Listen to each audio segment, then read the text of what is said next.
అందరికీ నమస్కారం. ఈరోజు మీ అందరికీ నేను వినిపించబోయే కథ వసంతం ఇల్లెక్కడ. రచయిత నిఖిలేశ్వర్ గారు. ఇక కథలోకి వెళితే, వసంతం ఇల్లెక్కడా? మా దూరపు బంధువును ఫోన్లో అడిగాను. ఆమె ఇంటి అడ్రస్సు ఖచ్చితంగా తెలియదు. కావాలంటే వసంతం ఫోన్ నెంబర్ చెప్పగలను. ఆ బంధువు జవాబు. కావాలి, వెంటనే చెబితే సంతోషిస్తాను. ఆదుర్దాగా చెప్పమన్నాను. నేను వసంత ఫోన్ నెంబర్ నోట్ చేసుకోగానే ఆనాటి మా జీవితం తలుక్కుమంది. ఆమెతో తొలినాటి కాపురంలోని అనుభవంలో మిగిలిన ఆ మధురానుభూతులు మేల్కొన్నాయి. వసంతం నా మొదటి భార్య. 26 సంవత్సరాల క్రితం విడాకులు పుచ్చుకొని మళ్ళీ ఇంతవరకు నా ముఖమైనా చూడలేదు. విడాకులు తీసుకున్నప్పుడు మాకు 2 సంతానం. ఆ 2తో వసంతం మళ్ళీ తిరిగి రానని ఆనాడే వెళ్ళిపోయింది. ఇప్పుడే నా జీవిత మలిసంధ్యలో ఆమెను ఒక్కసారి చూడాలి అనిపించింది. ఇంతవరకు నేను ఒంటరిగా ఆమె విరహంలో గడిపిన మగాన్ని కాను. అసలు విడాకుల కంటే ముందే మరో పెళ్లి చేసుకున్నాను. నాకంటే 15 సంవత్సరాలు తక్కువ వయసు ఉన్న ఒక పేదింటి అమ్మాయిని. ఆ తర్వాత ఆ రెండో ఆవిడతో జీవితం ఒక రొటీన్గా మారిపోయింది. నా జీవితంలో నుంచి నడచి వెళ్ళిపోయిన వసంతం తన 2 పిల్లలతో ఎన్ని అవస్థలు పడి నిలదొక్కున్నదో నేను పట్టించుకోలేదు.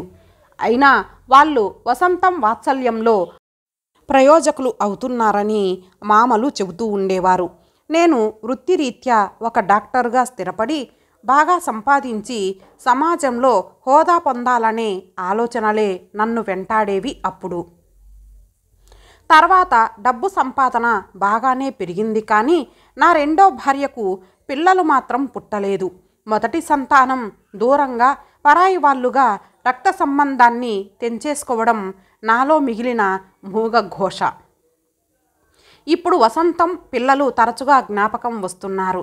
నా కొడుకు కూతురు అనే 2 పిల్లలు ఎలా ఉన్నారో, ఎంత ఎదిగారో చూడాలనిపిస్తున్నది. ఆమె మాత్రం తన పిల్లల భవిష్యత్తుతో ఆడుకోవటం ఎందుకని మళ్ళీ పెళ్లి చేసుకోలేదు. ప్రస్తుతం 60వ పడిలో ఉన్న నేను ఎంతగా మారిపోయానో నాకే తెలియదు. ఆకురాలు కాలంలో అడుగుపెట్టిన నా చెట్టు మళ్ళీ చిగిర్చే నమ్మకం లేదు. వసంతం కోసం ఫోన్ చేయగానే అటు నుంచి ఆమె కంఠం. వణుకుతున్న స్వరంతో అడిగాను, వసంతం గారేనా? నేను విశాఖ నుంచి వచ్చాను. మీ ఇల్లెక్కడో చెబితే మిమ్మల్ని కలవాలని ఉంది.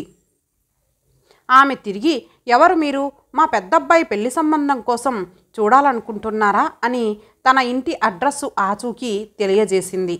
వసంతం ఇంటి అడ్రస్సు వెతుక్కుంటూ బయలుదేరాను. సులువుగానే ఆ ఇంటికి చేరుకున్నాను. నేను ఆమె ఇంటి తలుపు తట్టగానే లోపల గడియ తీసిన చప్పుడు. నా గుండె వేగం పెరుగుతున్నది. అంత జరిగాక ఆమె ప్రవర్తన ఎలా ఉంటుందో. ద్వారం తెరచుకోగానే ఎదురుగా వసంతం కాటన్ చీరలో హుందాగా ఉన్నది. నన్ను యగాదిగా చూసింది. పోల్చుకోకుండానే, ఇందాక ఫోన్ చేసింది మీరే కదా, రండి లోపలికి వచ్చి కూర్చోండి అని ఆహ్వానించింది. మేము విడిపోయిన కాలం మా రూపాలను బాగానే మార్చేసిందని గ్రహించాను. నేను కూడా ఒళ్ళు చేసి లావాటి కళ్ళద్దాలతో సూటులో ఉన్నానేమో వసంతం గుర్తుపట్టలేకపోయింది వెంటనే. నేను సోఫాలో కూర్చొని ఆమె వైపు పరిశీలనగా చూశాను.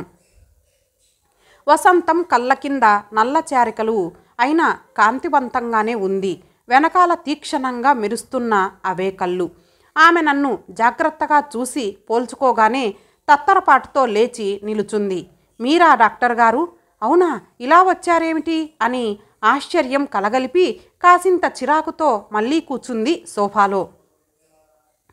అవును, నేనే వసంతం. మన పిల్లలెక్కడా? మన పిల్లలా? ఇంతకాలానికి గుర్తొచ్చారా? పైగా మన అంటారేమిటి? మీ పిల్లలేరి అని అడగండి కటువుగానే సమాధానమిచ్చింది వసంతం. అదేమిటి, ఎంత కాదనుకున్నా నీ పిల్లలు నా పిల్లలు కారా? కాకుండా పోతారా? నన్ను నువ్వు అనే ఏకవచన ప్రయోగం చేసే హక్కును మీరు ఆనాడే కోల్పోయారు. ఇప్పుడు మీరు అని సంబోధించడం మంచిది. నా కొడుకు కూతుళ్లకు మీరు తండ్రిననే అర్హతను ఆనాడే మట్టిలో కలిపేశారు. మరి అంత కఠినమైతే ఎలా వసంత గారు? మన తొలినాటి జీవనాంకురాలను నేను ఎలా మరచిపోగలను? మీరు ఎంతో శ్రమపడి పిల్లల్ని పెంచిన సంగతి నాకు తెలుసు. బహుశా ఆనాడే నేను నా మాటను మధ్యలోనే కట్ చేస్తూ ఆమె మరింత కఠినంగా, మీ బాధ్యతను గుర్తించి ఉంటే బాగుండేది అంతేనంటారా? నా శ్రమదేముంది? నా రక్తాన్ని పంచుకున్న వాళ్ళు, నాన్న నీడను కోల్పోయిన వాళ్ళు కాబట్టి నేనే సర్వస్వంగా పెంచవలసి వచ్చింది. మీరు బతికున్నారని మన పిల్లలకి తెలుసు, సారీ నా పిల్లలకు అని అనడమే సబబు. అదేమిటి, నా పిల్లలు కాదా? మీ పిల్లల? ఏదో కాపురం వెలగబెట్టాం కాబట్టి దాంపత్య సుఖమనే అవసరం కోసం ఆ క్షణాల్లో మైమరచిపోయి ఉంటారు. నా పిల్లలకు తండ్రి అనే బీజాలను అందజేశారు. పిల్లలను కనడానికి ఏముంది? పశువులు కనడం లేదా? ఆ తర్వాత అవి విడిపోవడం లేదా? మరీ అన్యాయంగా మాట్లాడుతున్నారు మీరు. ఆ పశువుల స్థాయికి మనలను దిగజార్చి పోల్చుకోవడం సరైంది కాదు. ఎందుకు కాదు? నా ఇద్దరు పిల్లలకు తండ్రిని అనిపించుకున్న మీరు నన్ను నిర్దాక్షిణ్యంగా కొట్టి హింసించి మా నాన్నగారి ఆస్తినంతా మీ పేరున రాయకపోతే గడప తొక్కనవసరం లేదని ఆ రోజు నన్ను గెంటేయడం సరైందేనా? మీ అన్నయ్య నాపై చేయి చేసుకున్నప్పుడు మీరు కనీసం అడ్డుకున్నారా? వసంతం కళ్ళల్లో నీళ్లు కాదు, నిప్పులు కురిసే ఆనవాళ్ళు. ఇప్పుడు ఆ చేదు అనుభవాల్ని తిరిగి తోడితే ప్రయోజనం? ఇంతకాలానికి మీతో మాట్లాడాలని, పిల్లల్ని చూడాలని ఎంతో ఆశతో ఇల్లు వెతుక్కుంటూ వచ్చాను. మీరు ఎంతో ఎదిగిపోయారని అర్థం చేసుకోగలను. నన్ను క్షమించలేకపోవచ్చు. ఆనాటి అనుబంధాన్ని తుడిచివేసి నన్ను చరిత్రహీనుడుగా చూడొద్దు అనునయంగా నేను అన్నాను. మీకు చరిత్ర ఉంటే కదా చరిత్రహీనుడు కావడానికి. మనుషుల మమతానురాగాలనే సంపదను, హోదాను ప్రేమించని మీరు ఇప్పుడు అనుబంధాల గురించి ఎలా మాట్లాడగలుగుతున్నారు? కనీసం మీ రెండో భార్యనైనా ప్రేమగా చూడగలుగుతున్నారా? అనుమానమే. మీ అవసరాలు తీర్చడానికి రక్త మాంసాలు ఉన్న ఒక ఆడది కావాలని కానీ మనిషిగా స్నేహాన్ని పంచి ఇచ్చే వ్యక్తి అవసరం లేదని నేను ఆనాడే గ్రహించాను. ఒక డాక్టర్గా నన్ను అంత హీనంగా అంచనా వేయొద్దు వసంత. మనం కలిసి ఉన్న రోజుల్లో పంచుకున్న సుఖానికంటే బహుశా నీకు దుఃఖమే ఎక్కువగా దక్కిందని నాకు తెలుసు. అయినా ఆనాటి మధుర స్మృతులకు సజీవంగా నిలిచిన నా పిల్లల్ని చూస్తాను. నువ్వు ఎలానూ నన్ను క్షమించలేవు. కనీసం వాళ్ళనైనా క్షమించమని కోరుకొని నా వంతు రుణాన్ని ఇప్పుడైనా తీర్చుకుంటాను. నాకు అనాయాసంగానే కన్నీళ్లు ఉబికి వచ్చేశాయి. వసంతం ఏమనుకుందో లేచి నిలుచుంది. లోపలికి వెళ్ళి మంచినీళ్లు తెచ్చి ఇచ్చింది. ఫ్లాస్కులో ఉన్న టీని కప్పులో పోసి నా ఎదుట పెట్టింది. ఆ తర్వాత గబగబా నడుస్తూ లోపలికి మారుమూల ఉన్న గదివైపు వెళ్ళిపోయింది. నేను టీ తాగుతూ నలువైపులా గోడలను చూస్తున్నాను. ప్రకృతి దృశ్యాలున్న ఫోటోలు వేలాడదీసి ఉన్నాయి. ఒక మూల కలర్ టీవీ స్టాండుపై, మరో మూల టెలిఫోను, ఆ పైన పెద్ద అక్షరాల్లో ఒక పోస్టరు. స్నేహాన్ని ఇవ్వలేనప్పుడు దాన్ని పొందే హక్కు నీకు లేదు. ఆ వాక్యం చదవగానే నా వీపుపై చర్నాకోలతో కొట్టినట్టు ఒళ్ళు జలధరించింది. అప్పుడే వసంతం కొడుకుతో పాటు ప్రవేశించింది. కరుణాకర్, వీరు డాక్టర్ నిరంజన్ గారు, విశాఖలో బాగా ప్రాక్టీస్ ఉన్న లీడింగ్ డాక్టర్, ఒకప్పటి మీ నాన్నగారు అని పరిచయం చేయగానే నేను నిలుచొని ఆ యువకుడికి షేక్ హ్యాండ్ ఇచ్చి అతని ముఖంలోకి యగాదిగా చూశాను. ఆ యువకుడు కరుణాకర్ నా కుమారుడు. చూడగానే అవ్యక్తమైన భావమేదో నా మనోసాగరంలో కెరటంలా దూకింది. దగ్గరగా వెళ్ళి మనసారా కౌగిలించుకోవాలి అనుకున్నాను. కానీ ఆ యువకుడి కళ్ళలోని నిర్లిప్త భావాన్ని పసిగట్టి వెనుకడుగు వేశాను. నా సీట్లో వచ్చి కూర్చున్నాను. వెంటనే ఏమి అడగాలో తోచలేదు. నాకు ఒక కూతురు కూడా ఉన్న విషయం స్మరణకు వచ్చింది. అప్పుడు అడిగాను, అమ్మాయి, అదే మీ అక్కయ్య ఎక్కడా?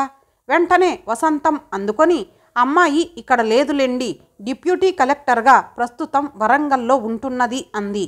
నేను అబ్బాయి వైపు తిరిగి అడిగాను, నువ్వు ఎక్కడ ఉద్యోగం చేస్తున్నావు బాబు? కెమికల్ ఇంజనీర్గా సౌదీ అరేబియాలోని ఎరువుల ఫ్యాక్టరీలో ఉద్యోగం. సెలవుల్లో వచ్చాను మొన్ననే. చాలా యాంత్రికంగా బదులు చెప్పాడు కరుణాకర్. కరుణాకర్, నువ్వు నన్ను క్షమిస్తావో లేదో నాకు తెలియదు. ఆనాడు ఆస్తిపాస్తుల తగాదాల మూలంగా మీ అమ్మకు నాకు పట్టుదల పెరిగి చివరికి విడిపోయాము. నువ్వు అక్కయ్య ఎలా పెరిగి పెద్దవారై ఉన్నత దశకు చేరుకోగలిగారో అదంతా మీ అమ్మగారి ధైర్యం, మొండిగా ప్రపంచాన్ని ఎదిరిస్తూ ఒంటరిగానే జీవితాన్ని ఎదుర్కొన్న ఫలితం. మీకు ఆనాటి మీ నిస్సహాయ స్థితిలో ఏ రకంగానూ ఆదుకోలేకపోయిన నామమాత్రపు తండ్రిని. నాకు అసలు ఇప్పుడు నా రెండో భార్య తప్ప పిల్లలు లేరు. మీకేదైనా నా వంతు సహాయం చేసి నా అపరాధ భావాన్ని కడిగేసుకోవాలని వచ్చాను. నేను తొట్రుపడకుండా తూచి అనగలిగాను. కరుణాకర్ స్ఫురద్రూపి, అందమైన ముఖవర్చస్సు. నన్ను కాసేపు అలా చూస్తూ ఉండిపోయాడు. నేను వసంతం వైపు తిరిగి అన్నాను, మీరేమంటారు చెప్పండి. నా ఆస్తిలో సగభాగం మీ పిల్లల పేరున రాయాలనుకుంటున్నాను. మీరు కూడా ఆమోదించాలి. వసంతం వెంటనే కరుణాకర్ వైపు చూస్తూ, నేను ఈ విషయంలో ఏమీ చెప్పను. అది కరుణాకర్ ఇష్టం. ఇక అమ్మాయి స్వతంత్రురాలు. అవసరమనుకుంటే వెళ్ళి అడగండి అంది. కరుణాకర్ అమ్మ ముఖం చూసి భావపూరితంగా నవ్వాడు. నన్ను తదేకంగా చూస్తూ, డాక్టర్ గారు, మీరు మా జన్మకు కారకులు కావచ్చు. కానీ ఒక తండ్రిగా మీ ఆప్యాయతను, సంరక్షణను మేము ఎప్పుడూ పొందలేదు. మా అమ్మ తానే తల్లి, తండ్రిగా సర్వస్వంగా మమ్మల్ని తీర్చిదిద్ది వ్యక్తిత్వాన్ని ఇవ్వగలిగింది. ఈరోజు మీరు ఇలా వచ్చి మీ ఆస్తిలో సగభాగం ఇచ్చి మాకు అసలైన నాన్నగా ఒక శాశ్వత ముద్ర వేయించుకోవాలని చూస్తున్నారు. మాకు ఒక నాన్న ఉన్నారనే సంగతి మేము ఏనాడో మరచిపోయాము. ఈ దేశంలోని అనాథలెందరో ఆదుకోమని అర్థిస్తున్నారు. ఆ అనాథలకు సహాయం చేయండి. మా గురించి బెంగ పెట్టుకోనక్కర్లేదు. కరుణాకర్ లేచి నిలబడి నా ముఖం వైపు చూసి చకచకా నడుస్తూ లోపలికి వెళ్ళిపోయాడు. నేను నోట మాట రాక అలా స్థానువులా కూచుండిపోయాను. కాసేపు ఆ గది నిండా మౌనం పరచుకుంది.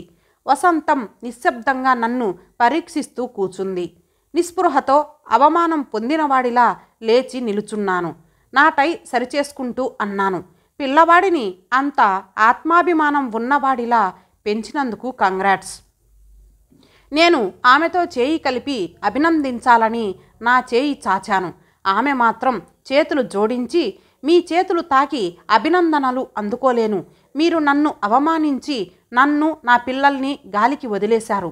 ఈ మగ మృగాలు ఏలుతున్న సమాజంలో నేను ఒంటరిగా నా వైపు విసరిన ఆకలి చూపులను లక్ష్యపెట్టకుండా నెట్టుకొచ్చాను. ఆస్తినంతా మీ పేర రాసి మా వాళ్లను పరాధీనులుగా మార్చనందుకు నా అనుబంధాన్ని చేతులారా ధ్వంసం చేశారు. ఇప్పుడు కనీసం నన్ను స్పర్శించే హక్కు కూడా మీకు లేదు. నేను ఓడిపోయిన వాడుగా వసంతం గడప దాటి బయటికి నడిచాను.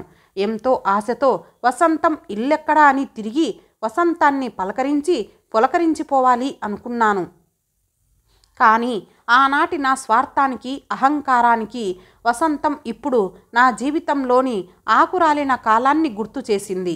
ఇక ఏమాత్రం చిగురించలేని నా నిస్సారమైన శేష జీవితాన్ని నాకే వదిలేసింది. ఇంతటితో ఈ కథ సమాప్తం. మరలా మరొక మంచి కథతో కలుద్దాం. అంతవరకు సెలవు. నమస్తే.